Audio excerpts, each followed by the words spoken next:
معزز ماں بہنوں، برقعے کے لیے جو لفظ شریعت کے اندر استعمال ہوا ہے وہ ہے جلباب، یعنی جلباب اس بڑی چادر کو کہتے ہیں جو سر سمیت عورت کے پورے جسم کو ڈھانک دے۔ بہن کے سوال کا جواب دینے سے پہلے میں پیارے نبی صلی اللہ علیہ وسلم کی حدیث سنانا چاہتی ہوں۔ نبی صلی اللہ علیہ وسلم نے فرمایا، اللہ سبحانہ تعالیٰ کے نزدیک سب سے محبوب وہ عورت ہوتی ہے جو گھر میں رہے۔ تو اس روایت سے یہ بات ہم کو معلوم ہوئی کہ عورت کی عزت، سلامتی، امن، بھلائی، خیر و عافیت گھر کے اندر رہنے کے لیے ہے۔ اللہ تعالیٰ ارشاد فرماتے ہیں وَقَرْنَ فِي بُيُوتِكُنَّ کہ عورتیں اپنے گھروں میں ٹکی رہے۔ تو برقع اس وقت پہنا جاتا ہے جب گھر سے باہر نکلا جائے، لیکن شریعت کی روشنی میں بغیر ضرورت کے عورت بلا وجہ کے گھر کے باہر جانا منع ہے۔ چاہے برقع پہن کر عورت باہر نکلے یا چاہے بغیر برقع پہن کر باہر نکلے، بلا وجہ گھر کے باہر نکلنا جائز نہیں ہے۔ یہ بات میری ماں بہنوں میں اس لیے کہہ رہی ہوں کہ عام طور پر جب عورت بغیر ضرورت کے، بغیر برقعے کے گھر کے باہر نکلتی ہے تو دوسروں کو بدنگاہی کا موقع فراہم کر کے فتنے میں، گناہ میں مبتلا کرتی ہے اور خود گناہگار ہوتی ہے۔ اور اگر وہ برقع پہن کر بغیر ضرورت کے گھر کے باہر جاتی ہے تو خود تو مکمل برقعے میں ہیں، کوئی مرد حضرات اس کو نہیں دیکھ سکتے، لیکن وہ مرد حضرات کو تو دیکھ سکتی ہے، لہٰذا یہ گناہگار ہوگی۔ لیکن شریعت جانتی ہے کہ ہم کو گھر کے باہر ضرورت کے تحت نکلنا ہوگا، ایمرجنسی کیس میں، کبھی مریض کی عیادت کے لیے نکلنا ہوگا، کبھی تعلیم حاصل کرنے کے لیے نکلنا ہوگا، کبھی عزیز اقارب لوگوں کے غم میں اور خوشیوں میں شامل ہونا ہوگا۔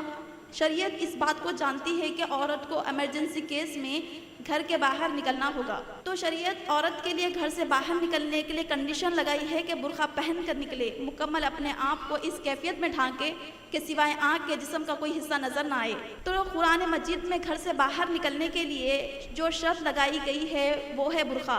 سورہ احزاب آیت نمبر 59، اللہ تعالیٰ ارشاد فرماتے ہیں یا ایھا النبی قل لازواجک وبناتک ونساء المؤمنین یدنین علیہن من جلابیبہن۔ اے نبی صلی اللہ علیہ وسلم، آپ اپنی بیویوں، اپنے صاحب زادیوں اور تمام مسلمان عورتوں سے کہہ دیجئے کہ وہ اپنے اوپر جلباب کو ڈالیا کرے۔ معزز ماں بہنوں، اس آیت میں لفظ جلباب آیا ہے، اسی کو برقع کہتے ہیں، یعنی عورت برقع اس کیفیت میں اپنے اوپر ڈالے کہ سوائے آنکھ کے جسم کا کوئی حصہ نظر نہ آئے۔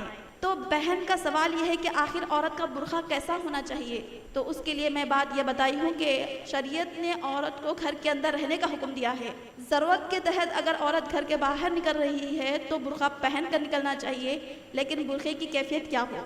تو اس کے لیے معزز ماں بہنوں، ہمارا برقع ایک دم سادہ ہونا چاہیے، ہمارا برقعے کا کپڑا موٹا ہونا چاہیے، ہمارے برقعے کا کپڑا نیٹ کا نہیں ہونا چاہیے، ہمارے برقعے کا کپڑا باریک نہیں ہونا چاہیے، ہمارے برقعے کے اوپر کوئی اسٹون، کوئی ورک نہیں ہونا چاہیے، ہمارے برقعے کو زینت سے دور ہونا چاہیے، بڑا سا دوپٹہ آپ کو پہننا چاہیے اور موٹا سا آپ کو فیس پیس لگانا ہے۔ معزز ماں بہنوں، اگر آپ برقعے کے اندر ہی ساری زینت کر لیں گی تو دیکھنے والے یہ بولیں گے کہ برقع اتنا خوبصورت زیب و زینت والا پہنی ہے، تو یقیناً برقعے کے اندر کوئی حور کی بچی ہوں گی۔ تو اسلام ایسے زیب و زینت کے برقعے اختیار کرنے سے ہم کو روکتا ہے، پھر بھلا چہرہ کھلا رکھنے کی ہم کو کیسے اجازت دے سکتا ہے؟ بہن کے سوال کا دوسرا حصہ یہ تھا کہ کیا عورت کو فیس پیس بھی لگانا ضروری ہے؟ معزز ماں بہنوں، فیس پیس ہمارے لیے چوائس نہیں ہے کہ جو عورتیں فیس پیس لگانا چاہتی ہے لگائے، جو نہیں لگانا چاہتی نہ لگائے، بلکہ یہ شریعت میں تاکیدی حکم ہے کہ ہم کو فیس پیس لگانا ہی لگانا ہے۔ عورت کا اجنبی مردوں کے سامنے کھلا رکھنا چہرہ ناجائز ہے، کیونکہ میری ماں بہنوں، چہرہ ہی تمام محاسن اور خوبصورتیوں کا مجموعہ ہے۔ فتنہ فساد پھیلانے میں، ہرس کی آگ بھڑکانے میں اس کا سب سے زیادہ عمل دخل ہے۔ ہر قسم کی مصیبت، آزمائش چہرہ کھلا رکھنے کی وجہ سے ہوتا ہے۔ قرآن و سنت کو پڑھنے کے بعد کوئی ہم کو ایک ایسی دلیل نہیں ملتی جس سے ہم کو یہ معلوم ہو کہ پردے کی مشروعیت کے بعد چہرہ کھلا رکھنے کی اجازت ہے، سوائے حج اور عمرہ کے۔ ہمارے صحابیات امہات المومنین حضرت عائشہ تنہا، ام سلمہ تنہا تو احرام کی حالت میں بھی چہرے کے آگے پردہ لٹکایا کرتی تھی۔ تو اس سے یہ بات ہم کو معلوم ہوتی ہے معزز ماں بہنوں، اسلام میں برقعے کے ساتھ ساتھ فیس پیس بھی لگانا عورت کے لیے لازم ہے، یہ اللہ تعالیٰ کا تاکیدی حکم ہے، اس پر عمل کرنا ہی کرنا ہے۔ اگر ہم نہیں کریں گے تو اللہ سبحانہ تعالیٰ ہمیں اس پردہ جیسی عظیم نعمت کے بارے میں پوچھنے والا ہے۔ ابو داود کی حدیث ہے، حدیث نمبر 1818۔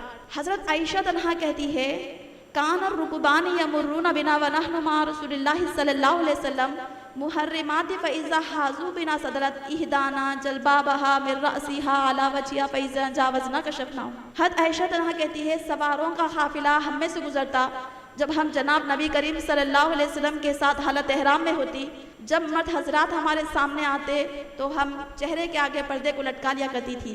احرام کی حالت میں اگر مرد حضرات ہمارے سامنے سے گزر جاتی تو ہم اپنے چہرے پر سے پردے کو ہٹا لیا کرتی تھی۔ معزز ماں بہنوں، اسلام کی تعلیم ہم عورتوں کے لیے ہے کہ ہم مکمل برقع پہنیں۔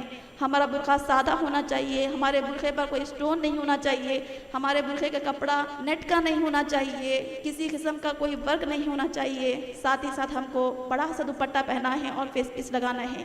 یہی اسلام کی تعلیم سمجھنا ہے اور اسی کے اندر اللہ تعالیٰ کی رضامندی ہے۔